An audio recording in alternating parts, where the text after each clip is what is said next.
argentino Julio Cortázar solía decir que la novela es como una película, mientras que el cuento es como una fotografía. Ahí tenemos ya una diferencia, pero vamos a profundizar un poco más. ¿Sabes tú todas las similitudes y diferencias entre cuento y novela? Acompáñanos porque eso vamos a tratar a continuación.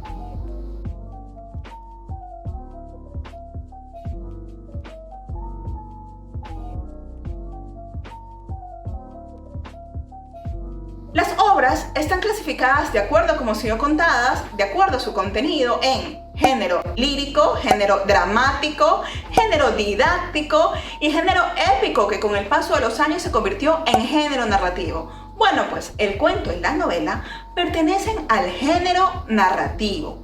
Esa es una de las similitudes, ambas pertenecen a este género. Otra similitud que podemos enmarcar es que ambas tienen una estructura similar: inicio, nudo, desenlace. Independientemente que tanto el cuento como la novela pueden tener un final abierto, ambos mantienen esta misma estructura, por lo general. Otra similitud es que al pertenecer al género narrativo, obviamente tanto el cuento y la novela van a tener los mismos elementos, van a manejar narrador, espacio, tiempo, personajes. Ahora nos vamos con las diferencias. Existen muchas diferencias, sí.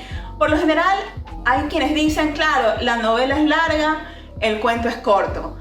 Sí, es una diferencia básica y elemental, pero si nos basamos solo en eso, si tomamos como base solo esa idea, ¿dónde dejamos esas novelas cortas como El baile de Irene Nemirovsky, o Aura de Carlos Fuentes, o La metamorfosis de Franz Kafka? Y así muchas novelas breves. ¿Dónde las dejamos? ¿Son cuento o por qué no son cuento? Entonces vamos a profundizar justamente en esas diferencias. Primero, te cuento que el cuento es condensación, mientras que la novela es expansión. ¿A qué me refiero con esto? En una novela, el narrador y el autor va a profundizar en, obviamente, diferentes tipos de situaciones que ocurren, descripciones, lenguaje, detalles, mientras que el cuento va a ser más breve, más conciso, va a ir más al punto, va a condensar la idea que quiere presentar. Y esto a su vez me lleva al punto número 2. El cuento, a diferencia de la novela, no requiere de ese compromiso lector tan fuerte como una novela. ¿A qué me refiero? No estoy diciendo que un cuento se lee sin concentración o sin importancia, no. Lo que estoy diciendo es que cuando uno está frente a una novela, va a requerir un compromiso lector mucho más grande. Vas a tomar más de tu tiempo para terminarla, para analizarla, para formar tu pensamiento, para hacerte muchos cuestionamientos. El cuento, en cambio, va a tomar menos tiempo de lectura y su análisis sí te puede tomar unos días, ¿por qué no? Pero el tiempo que le vas a dedicar tanto a la lectura como a su análisis puede ser tal vez mucho más breve. El espacio. En un relato breve, el espacio suele ser limitado. Sí, puede ser simbólico también, puede ser un espacio ficcional o puede ser un espacio real o referencial, pero son espacios limitados porque no se dan muchas situaciones. En una novela, que es un relato mucho más extenso, obviamente vamos a encontrar espacios mucho más diversos, ficcionales, fantásticos, simbólicos, emocionales, psicológicos, todos se entremezclan y pueden ir apareciendo uno nuevo tras otro en diferentes capítulos o episodios.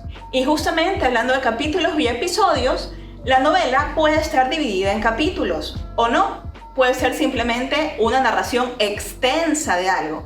El cuento no se va a dividir en capítulos. Ahora, ¿qué pasa con los personajes en una novela versus un cuento? En los cuentos, en los relatos breves, los personajes son limitados.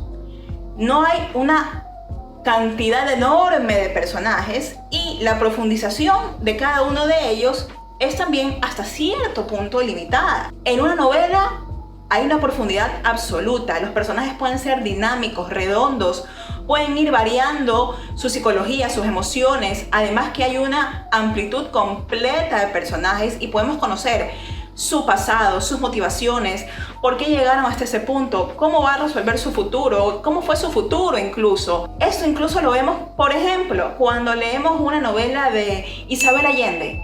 Isabel Allende tiene la costumbre de, en sus historias, detallarnos todo y cada uno, no solo de los personajes principales, sino también de los personajes secundarios, sus pasados, sus anécdotas, por qué están y llegaron hasta ahí en la historia. Y todo esto se va a ir entretejiendo para llegar a una idea final.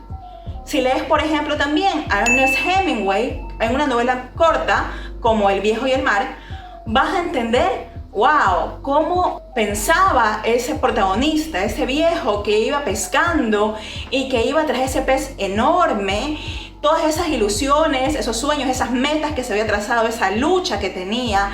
También nos trasladamos un poco a su pasado y todo eso en una novela breve como lo es El viejo y el mar, pero muy profunda. Otra diferencia, el cuento tiene un conflicto central que puede o no resolverse al final, puede darte un final abierto.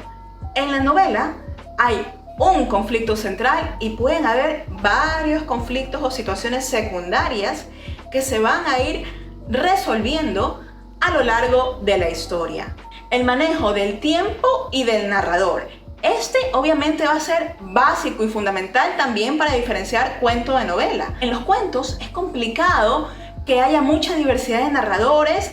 Sí, pueden haber cuentos con fragmentación de narración o con ciertos cambios de narrador. No es tan común, ¿no? Lo tradicional es que se mantenga un narrador constante en toda la historia. Es decir, si empiezo con un narrador en primera persona, termina el narrador a sí mismo en primera persona, o un narrador en tercera persona que conoce todo de los personajes, que es omnisciente, se mantiene así en casi todo el relato. En una novela puede haber diversidad y multiplicidad de narradores. En una novela también puede haber diferentes tipos de manejos del tiempo. Empieza contándote la historia por la mitad, luego se salta al futuro, luego regresa al pasado. Y así, esa es la magia de la escritura que uno como lector tiene que ir armando mientras va leyendo y repasando esta historia. Otra diferencia, la unidad e intensidad. ¿A qué me estoy refiriendo con eso? Cuando estás leyendo una novela, puede ser que unos capítulos te parezcan mucho más intensos emocionalmente, o que haya mucho más acción que otros capítulos que incluso tú menciones, uy, pero aquí como que no está pasando nada interesante, y luego no, wow, boom, otra vez la intensidad. Bueno, en el cuento esa intensidad y esa unidad se debe mantener y no es nada sencillo. Justamente de esto, el Premio Nobel de Literatura, el gran Gabriel García Márquez, nos dice lo siguiente: cuando uno acaba de leer un cuento puede imaginarse lo que se le ocurra del antes y el después. Y todo eso seguirá siendo parte de la materia y la magia de lo que leyó. La novela, en cambio, debe llevar todo dentro. Exacto, porque la novela lleva todo dentro, lleva toda esa intensidad, pero la va a ir desarrollando de diferentes formas y en diferentes momentos. El cuento no tiene tantas oportunidades para desarrollar esa intensidad. Tiene solo una oportunidad y lo hace de manera contundente. Otra diferencia importantísima, que incluso la mencionaba el propio Ernest Hemingway: en un cuento es importante la omisión.